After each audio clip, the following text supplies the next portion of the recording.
Right now, we have the performance metrics update from Scott Ratteree from Michigan DOT. This presentation was given last week at the Committee on Maintenance, and so apologize, you guys are going to have to hear it again with maybe a few tweaks since then. So I'm going to recap kind of a little history of what's going on, and then we're going to talk a little bit of a recap from 2016 National Conference in Columbus.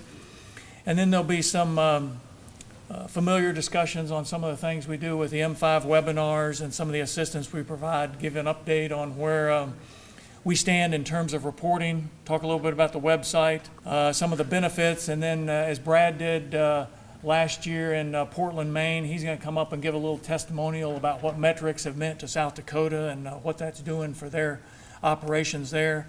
And then we'll wrap up with a few what we got going on right now and some future efforts and any questions you folks have. So this timeline, believe it or not, next month is 8 years since we kicked this thing off in Pittsburgh when the Northeast and Midwest met and we talked about performance measurements. And Michigan said they would take that on. And then subsequent to that, we went to Kansas City for the conference in August of 2011.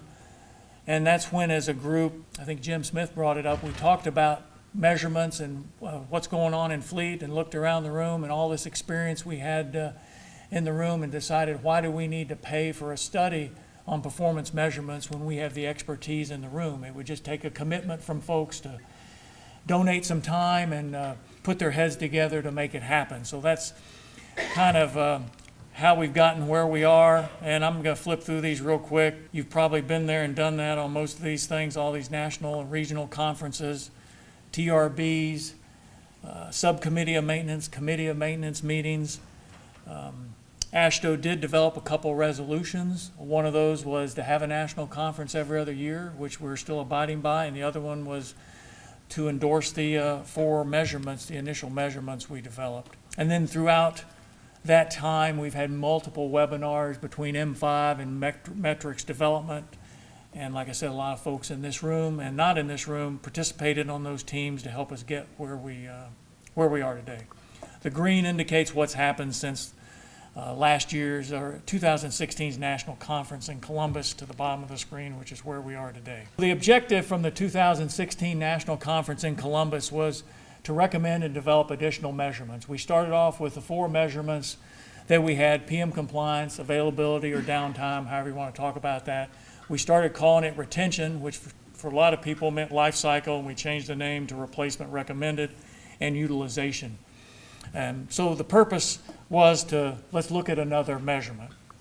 So the 3 action items in regards to doing that was we needed to form a team, so we took 2 representatives from each of the regions, and that group was tasked with identifying a group of potential metrics that we could possibly do for the 5th metric, and then we used that team to contact their respective regions and follow up and get more details and get some other ideas on different measurements we might want to do. This was the process we went through. Everything in green has been done, and I guess the item in blue, Tim, is probably done now too. The Committee of Maintenance met last week, and I believe they approved and blessed that. So these are all the steps we went through to get to where we are. Talk a little bit about it in a second on another slide, but there's a draft issue paper we put together like we did with all the other measurements that talked about what the pros and cons are.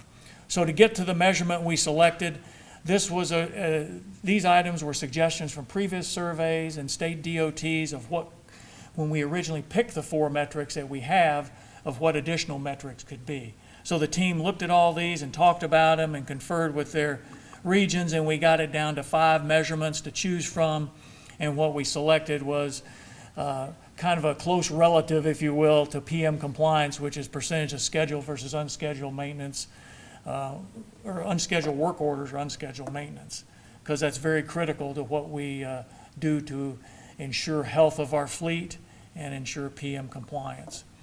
So what is scheduled versus unscheduled repairs? Basically, it's a measurement of your total work orders that are coded as scheduled versus unscheduled.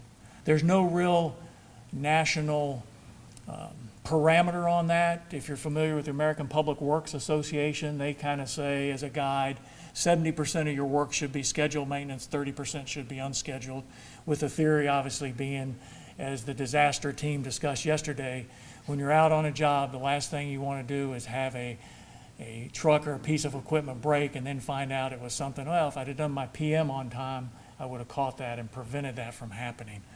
And that's something in Michigan we emphasize greatly to people because, we don't have a lot of workers, we don't have a lot of spare equipment, and the last thing you want to do is have stuff break down on the job. Does it happen? Yes. But if you're following a good PM schedule, maybe that'll reduce that from happening. And it's not an efficient process from the taxpayer standpoint. And obviously, if you're tracking that better, it helps managers and supervisors better gauge the effectiveness of their maintenance programs. So what the team did was, as I mentioned, there's a draft issue paper that was put together by that team, and it was shared with all the regions back last year. And so what we did was we defined the measurement, as I just covered with you, did a little analysis, talked about the pros and cons, and then made some recommendations with that. And each region last year at their conferences, when we were in Portland, we had the Midwest and Northeast, we vetted it and approved it, and the Southeast and the West did the same thing at their conferences. So this is really the AASHTO Committee of Maintenance resolution now, not the Subcommittee of Maintenance. And so we put the draft together for Tim, and I don't know, Tim, if we need to do anything else with that, or if it's already blessed, we're good to go, I guess. This kind of dovetails into the NCHRP Project 2024, which talked about common transportation metrics and those type of things. And of course, that was MAP 21 was passed by Congress based on that resolution. So what we're doing kind of fits into the big scheme of things all the way up to our political entities there.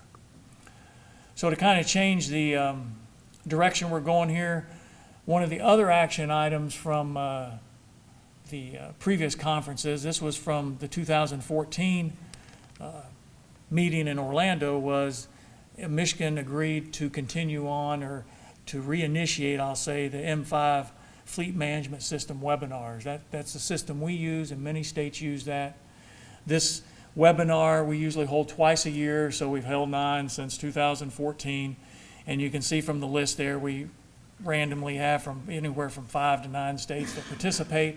You don't have to be using M5 to participate. It's where we get all the fleet management system analysts together to talk about different things with M5, talk about reports, talk about sharing information, all those type of things. So that's been really beneficial. We'll probably have another one next month in September, so we'll be getting an email out on that. But once again, you don't have to be using M5 to participate, because some of the questions that come up at our meetings would come up for any fleet management system. And these are just some of the discussion items. I'm not going to go over every one of these, but just various topics that either have been on the agenda or people that have been in attendance at the webinars bring up, from downtime reporting to standardization of PMs to mobile applications, state-sponsored enhancements to their systems, all those type of things. The other thing we agreed in 2014 in Orlando was Michigan agreed that we would reach out to other state DOTs since we had a pretty mature fleet management system and an excellent fleet management system analyst, and help other states report if they needed to do that, whether that be visit your state, or states providing us their database, or doing online webinars. All of those, with the exception of visiting folks, which we're more than glad to do. We'll take credit for helping at least 10 states or more, and most of those states are now reporting. Obviously, we didn't do that on our own, but we're glad to reach out and help folks as need be. We're very fortunate to have Andy working in our department, and he's a very sharp individual and very customer oriented. The other thing, which I already covered, was reinitiating the webinars.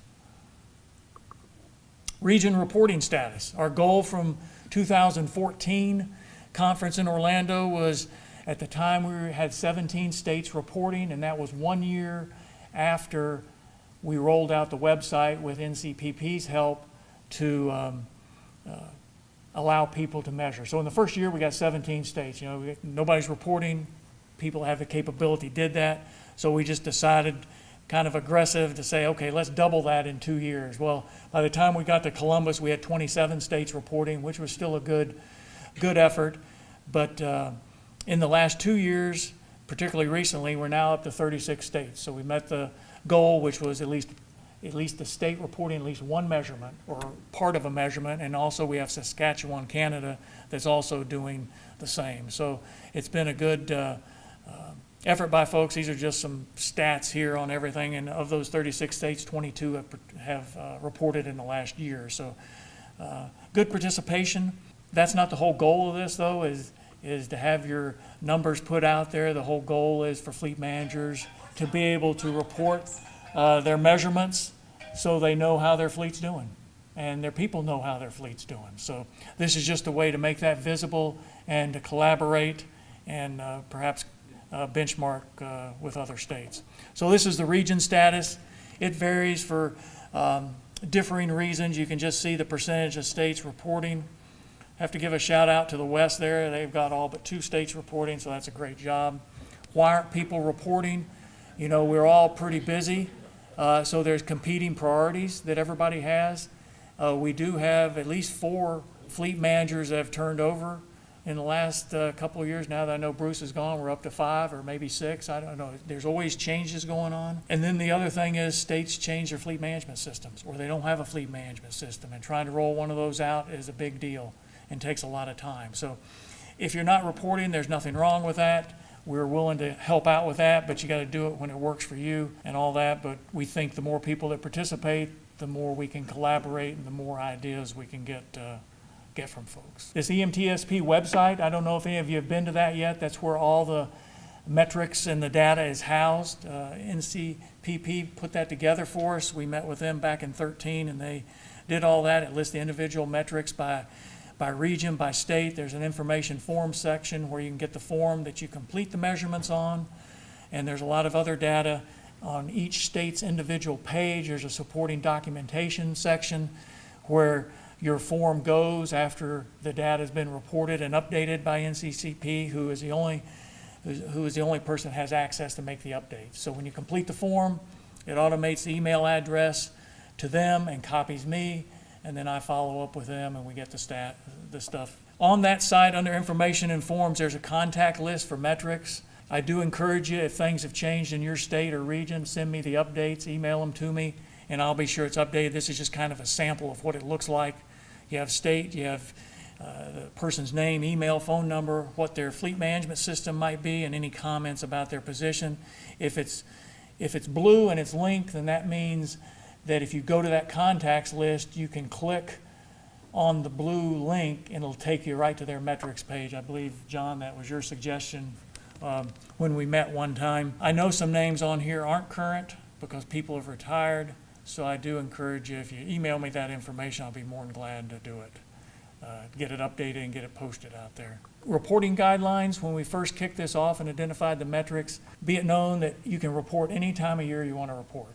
These guidelines are just kind of as a reminder so people could put them on their calendar, 10th of January, 10th of July every year. And like I said, you click on the link, do the form, and it automates and it goes into them. And then they're very timely about updating the data. The new dated form on the website is November 2017. That includes the new measurement. After talking to Tim, we went ahead and decided to go ahead and start reporting it. We saw no reason why it would get voted down. So there are states that are already reporting that measurement. Why report? As I've mentioned, as we've talked this morning, benchmarking, collaborating, it's a great tool to learn from other folks. I know it's helped me in terms of getting to know everybody in this room and talking to you and having the committees and meetings that we've had. So it's huge there. Great visibility for the states and also your supervision and your managers. MAP 21, it works, as I said, it integrates with that really well. They could not fix roads and bridges if they didn't have you folks and your mechanics and your equipment. I always like to use the analogy, it's like the quarterbacks and the running backs and wide receivers, all the glamour positions there. Well, who's protecting the quarterback? You know, the offensive lineman, who's doing the grunt work, who's doing all that type of stuff. And that's what fleet people do. So it's very important and beneficial. Because you need to know, you need to be able to measure what you're doing so you know where you're going and how you're doing. And your people need to know that too. Some of the benefits, These impact Michigan, but they also impact other states. It's been huge for us in Michigan to make fleet activities more visible at the management, executive level. Now when they go to make a decision, they want to know what the measurement says, and we send them reports too. I'll send them to my boss, and she will share them with the executive managers. We have a website we post them on internally, and depending on if it's a weekly, monthly, quarterly, or semi-annual report, they have access to the data if they choose to read it. For us in Michigan, when we converted to M5, we came from M4, and I don't know the reporting was that good, but in 3 years, when we started in M5, our PM compliance was 47%. 3 years later, it was like 93%, and now we hover between 95 and 97% on that compliance. That's really good, and I'm sure a lot of other states have similar. Brad's going to come up in a minute and give you an update on what South Dakota's doing. Higher visibility for funding replacement units. It's big time for us. We've averaged about $6 million a year in getting the money out of the maintenance budget, because we don't have a separate fleet budget in Michigan, but they carve out a little bit of money for people. We average about $6 million a year. Well, the last 3 years, we've gotten 15 million, 12 million, and 10 million. So we've gone 2.5 times of that, just because of the visibility of measurements and other things. Fleet is more now in the picture. People know about fleet and vehicles, and the engineers in the specific regions are more in tune with their fleet and in some cases, very hands-on with that. Ability to report seasonal impacts. What that means is, like during the winter, how many plow trucks do I have available? How many are out there? How many are broken, et cetera? The directors asked that before. We had bad snowstorms. How many plow trucks are we going to have available today or tomorrow? Now, normally that question, the way we're organized, we're so decentralized, it might go to the transportation service center or even down to the garage level, but we're able to report out on that. So, pertinent fleet reductions and reassignments. Because we track utilization and stuff, we're able to determine, should this vehicle or piece of equipment be turned in? Is it our fire truck, like we were talking about yesterday with the disaster team? Is it a fire truck or an ambulance that it doesn't matter how much it's used, but when I need it, like an emergency generator? We have those for the pump houses down in Detroit when there's flooding. And at 3 o'clock in the morning, there's not going to be anybody, rental agency open to provide you a generator. So, or it could be a tow truck, could be anything. So there are reasons things aren't utilized very well, but it has helped with having those measurements to be able to identify those items and reduce some fleet items. And of course, improve networking and sharing at our level. So I'm going to turn it over to Brad for a couple minutes, then I'll wrap up. He's going to talk a little bit about metrics and South Dakota DOT. Morning, everybody. Last year I got up and talked about the PM compliance deal that we went through in South Dakota. Basically what happened, back in 2015, we started tracking our PM schedules and stuff and putting it out to the regions. And it was all kind of based on the matrix that was created here. And what we were challenged with is we started putting strategic plans together on our equipment, whether it was PM compliance, utilization, different things like that. And one of the things when the executive team sat down and talked to me about this, they kind of wanted to know how we were going to do it. And I know when we first started this, matrix reporting and stuff, South Dakota still uses a mainframe system to track our equipment and do things like that. And the first thing that come to my mind is, this is going to be a nightmare for me to try to get this kind of information out of our system. The one thing, having the matrix out there and visiting with the executive team, once I took them to the website and started showing them the different results from the different states and stuff, it was a lot easier for us as a department to start setting what our goals were going to be for our strategic plan. We did start off with just the PMs first. We could track that, we could do that, and it was a pretty easy deal. And when we started it, we tracked it by our minor and major PMs. We pretty much kept our same criteria we used. We didn't tweak anything. but started putting it into a percentage, and we started out and we were at 88.30% for the minors, 84.85% for the majors. And when we started it, we really stressed the importance of the PM program, put out information where other state DOTs were, and we were able to get kind of a standard tracking system put together. But one of the other benefits that come out of doing all this, like our maintenance crews in our maintenance shops do a lot of the minor PMs and stuff. We quickly identified a lot of training we had to put together for them folks. Whether it was how to, do properly inspect brakes. With the newer trucks, there was a lot of stuff that we needed to train them on. But the one thing that we did notice going through this process, is our trucks were in a lot better shape. We've seen less downtime with them and stuff like that, because we were doing a better preventative maintenance program, and it was just basically because we were tracking it and putting a number out to them. First year, the minors went from 88.3% to 93.4%, and the majors went from 94.85% to 90.11%. So there was a pretty good increase in what we were seeing. And this is kind of a chart, that I put together to kind of show you where we started and where we ended for that first year. But the thing that we also did was put it out by the regions. We have 4 regions in South Dakota, but it started creating a lot of competition between the regions too. That they didn't want to look like the worst ones on this report. But it also brought up a lot of questions on, how do we handle some of these PM issues and stuff, and who's going to do the repairs, but we did see, where there was a lot of repairs being scheduled at our region repair shops, for stuff that probably normally wouldn't have been done before, so once again, it's a benefit to the equipment to do that. And we went ahead and run it through 2017. We got our ups and downs, and you can kind of see, some of the months and stuff where we start hitting some of the red is coming out of winter time in South Dakota, so that's a lot of periods where our equipment's really starting to flag for PMs and stuff coming out.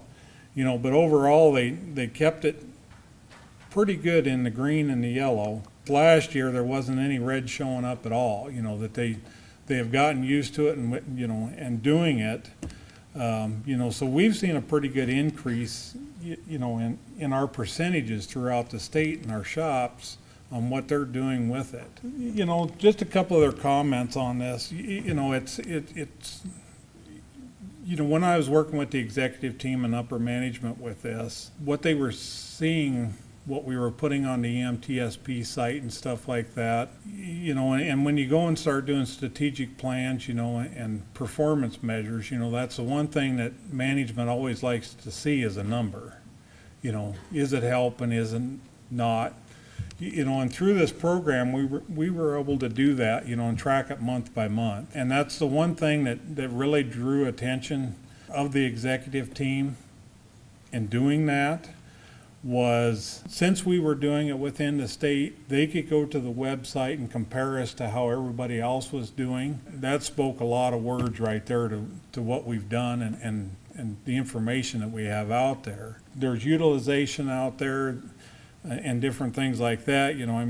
It's hard for us being with a mainframe system to be able to get numbers out there, but that didn't mean that we weren't utilizing the information that was out there to see what other states were doing. Through that whole process, looking at that and pushing that out, and with the PM compliance stuff, there was a lot of equipment in the last couple of years that we probably purged. Of course, that drastically affects our backlog on our equipment that's flagging for replacement, because we were holding the people more accountable to, on PM utilization, stuff like that. So they were going out to their fence lines, dragging it out of the weeds and getting rid of it instead of keeping it just in case I need it someday, When you start seeing the overall benefit of all the matrix and stuff, you may not be able to just exactly report that number, but it's good information to be able to use, to take to upper management and, and to your your different teams to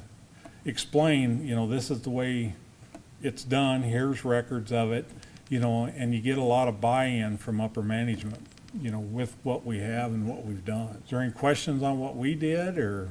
I have one for you, if nobody else does, and maybe for Scott as well, on PM compliance. Something that we're so far behind Kansas, but one of the things that we've been looking at and hoping to report soon are PMs and PM compliance. And so we're struggling a little bit with what is within range and what isn't. Do you report out of compliance when they change too early, when they do a PM ahead of time, or is it only beyond its scheduled replacement or its scheduled? Basically, we have criteria within the system, and then it actually starts flagging it basically within 10% of that usage, which if it's a 4,000 mile oil change within 400 miles, it starts flagging. Of course, the way the system works, we're always 2 weeks behind getting the input into the system, so more than likely it's probably due. So if it comes out on the report that it's due a PM, we count it as a number, is how we do it. But the other thing that it does, the maintenance crews in South Dakota are getting the same report I am. And if they go out and get a work order opened, the system flags that there's a work order open, so it doesn't count it as a number. If they don't, then we're going to count it as a number. And it becomes kind of a timing issue, but they also know that, so they watch them reports a lot closer too, and start reacting a lot quicker when they get their reports, because they don't want to be that one that's got all the high numbers out there, so. Well, that question really came, we've had auditors looking at our program a little bit, and there are times when we'll take the opportunity to do stuff because it's already in the shop, or because we know it's going to be out doing, certain work for an extended period of time. And so they'll go ahead and perform a PM ahead of time. Auditors are just looking at the numbers and they see, boy, you guys are wasting money because you did that early. I guess I'm just curious how. We flagged the 10% early too. 10% early as well. Yeah, we do ours on miles and engine hours. Yeah. And so Andy does a weekly report that goes out, like Brad does, goes out to all the garages, and they get an update of what's due, what's coming due, and if there's overdue stuff. And we color it the same way, green, red, and yellow. And so they can see what's coming up, and so hopefully they can do that sooner. All ours is based on the fuel system. That's one of the flaws of the system, is if somebody punches in the wrong data, then that goofs everything up, because we don't use the scheduler system that's in the fleet management system. Andy computes this and through all his formulas and stuff. So, we have GPS AVL on our winter maintenance trucks, so we have a link with the vendor for that, and we can real time get the miles and hours on winter maintenance trucks. So that's not a problem. But everything else is, we're at the mercy of the person that goes to the pump and decides they're going to put in 0000. But then we also have a report for data integrity that goes back and says, hey, John Jones, we call it a rejected meter report. He didn't punch in the right information, because we can tell the difference in engine hours and engine miles when we look at the vehicle. So it's kind of, there's a lot of factors that go into that, but you deal with what you have to do the best you can with that. So. Actually, more of a comment than a question. In Alabama, our equipment management system tracks the required PMs, just like y'all were talking about. We also flag on 10% based on either miles or times. Our normal PMs are 6 months or 6,000 miles.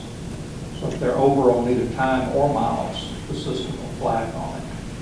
And our mileage is also tracked through our automated fuel system. Typically, if they enter a number that is out of the range what the computer would calculate based on their last fuel up, they'll get an error code to the pump. At the pump. They can override it if they want to, put in 4 zeros again. But eventually, somebody's going to catch up with it and put the right numbers back in the system. We also do the combination of I was thinking miles and hours based on what Brad was thinking, but we do the A services, which are basic oil change and tire rotation and just check things over real quick. We do those on every piece of equipment once a year, and we have commercial motor vehicle inspections we do once a year. So we do have the time, whichever comes first type of thing, but for certain pieces of equipment and vehicles, they're using them so much, that's it. But we want to be sure at a minimum, everything gets looked at once a year, because people will let those things drag out longer, so. Yeah, and one of the things that we've done, because, I mean, we're pretty strong snow state up there, but, and we run in some pretty harsh conditions, but, we've kind of said, our trucks are on a 4,000 mile, oil change, but, we've kind of found out through the years, on that, normally our trucks will get basically the oil change twice a year, they'll change it prior to snow season, and depending on the year, they may have to change it again through the winter, but normally that'll just about get us through the snow season, and then that'll put us into summer maintenance, and then the next flag will come just before winter season. So and that's kind of the timing base, because we want them trucks really looked at, coming out of winter, going into winter. Because that's our chance to really catch any issues and stuff like that, plus we have a lot of other inspections we do on them too, but, like up in South Dakota, I mean, our snow fleet is kind of the main fleet up there, and we try to keep it going the best we can, so. Ongoing efforts, we want to continue to strive to get everybody to report. I think that would be good for everybody to be able to have more folks to reach out to and get good ideas from. Still report semi-annually. I try to send out reminder emails for that. As need be, we'll have the periodic webinars for anything specific we're working on. And once again, we're more than glad to help people report that aren't able to report, or figure out how that works. We've taken spreadsheets from people and we've figured out how to compute the numbers, and we send it back. Does this look right? Yeah, it does. Okay, fill out the form, send it to us. I mean, we'll do that for you as well if you need that done. Just like Brad did now, we want to continue to encourage states, if you have a good news story or something you want to share, it's better than I've been standing up here 8 years talking about this. I was so glad to have Brad volunteer to take some of my speaking time away, because you probably tuned me out after a while, because I could probably push a button and play my presentation over and over to you. So it's good to do that. We're always looking for suggestions to improve the website or any reporting we're going to do. And then what I would tell you or suggest to you is, if you're not reporting, I would think most fleets or fleet managers would know one of two things about your fleet. You'd know how the PMs are, and you know how old your fleet is. I would tell you to focus on those measurements first. Utilization and downtime are a little more tricky to report, as we heard in the previous presentation this morning, but both of those I would think you should know that information somehow, or be able to get it somehow, even if you're still using a grease board or something to track that. It's not so much for the reporting standpoint for the website, it's so you can do your business and be effective with it. Because if you don't know how old your fleet is, how are you going to tell management how much money you need or what you need to replace? So, very important. Next steps, future goals. These are things we've talked about. We'll continue to identify and select future metrics to report. I think having 5 now is a good place to be right now. We don't, I don't think more is necessarily better, but if there is something good folks feel like would be applicable nationally, we can certainly take that on and take a look at it. We may be a little be past number 2, which was something we talked about in 2011 and over the years, to get a contractor involved with assistance or do a study or something like that, because I think we've got a pretty good grip on it, but we're always open to doing something like that if there's a good reason to do that and spend the money to do that. Engage your executive management. You heard Brad just say now, is once his management had a good understanding of what was going on, he got the support, and now they've got buy-in from folks across the state to do that. Sometimes you think engaging executive management might be a bad thing for you, and I guess it could be, but they're there to support you, and hopefully they do that, and that would maybe help you get the money for your fleet management system or whatever else you need to do that job. The fourth item there was suggested at one of the meetings, and we have reached out to Asset Works, and there's some things they're working on, but if you have Agile Assets or some other system, it would be nice if they were able to kind of build in a module or something for the metrics, which would make it easier for you. It would require your input as well. I know some states have worked to do that. I know like when we got to M5 out there, it had a performance measures module, and it didn't work so well. And they asked Andy for help, so he rewrote the program for them. Of course, it was on his own, on our dime to do that, and it got working better, but it still is kind of a canned report system.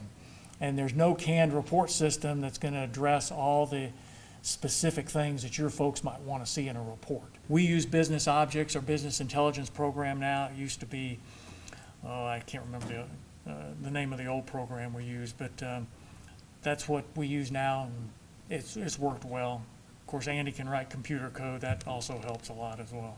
Always looking for suggestions and talk to the MAP 21 folks about right now there's not an interest, but I mean, fleet measurements could be included as part of that process as well. I know it was mandated for road and bridge program. We also talked about establishing a national metrics committee out of this type of group to develop long-term goals and a roadmap. We spent last year working on the new metric, but maybe that's something we look at in the future. Any other recommendations folks have? I mean, we're more than open to that, because this isn't Scott Ratteree's program or Michigan's program. This is our program to work on and make it helpful for us. My contact information. Any questions for me? The only one that'd be more of a comment I've seen in this, see a lot of people, they go a lot of efforts to make metrics, but if you don't do a definitions page of what decisions you will drive using those metrics that you would not have seen through your own intuition, the metrics fall in deaf ears long term. So I can see from that as you say, here's our 5 metrics we reproduce. Here are suggested decisions you can drive based on those metrics. We do on the web page have the list of the definitions of the metrics and what they mean and all that. And reporting's always a tricky thing. It's based upon the data that's in the system. Some people say garbage in, garbage out. I tell my people garbage in, gospel out, because by gosh, that's the data we're using to report, and we're going to take it to management, good, bad, or indifferent, and that's what it's going to be. Because, there's always issues with documentation. People don't like to write things down, in maintenance at least. And in your own personal life, you probably don't like to spend a lot of time in front of computers and keeping track of things and all that, but it's very, very important. That's what auditors love to do. Be sure you're writing things down, so it's very important. And we emphasize the need for documentation all the time. Is our data perfect? No, nobody's data is perfect, but you got to start somewhere and use what you have to measure what you have, and sometimes that drives the behavior to be sure people are reporting better. And there's some mechanics that they take it personally if you find something wrong or something missing with a work order that they did, because they are very detailed. Other ones probably could care less, but it comes back to them because we can look at the metrics and we can say who's diligent about their reporting and who's not. And sometimes that pans out in how much money they get to replace vehicles and equipment. Sometimes it doesn't either. Sometimes it's a squeaky wheel in the room. So, anything else for me? Next year, maybe. I don't know. Thanks, Scott and Brad. The preceding was produced by the National Center for Pavement Preservation. More information can be found on the web at pavementpreservation.org. Additional support provided by Michigan State University.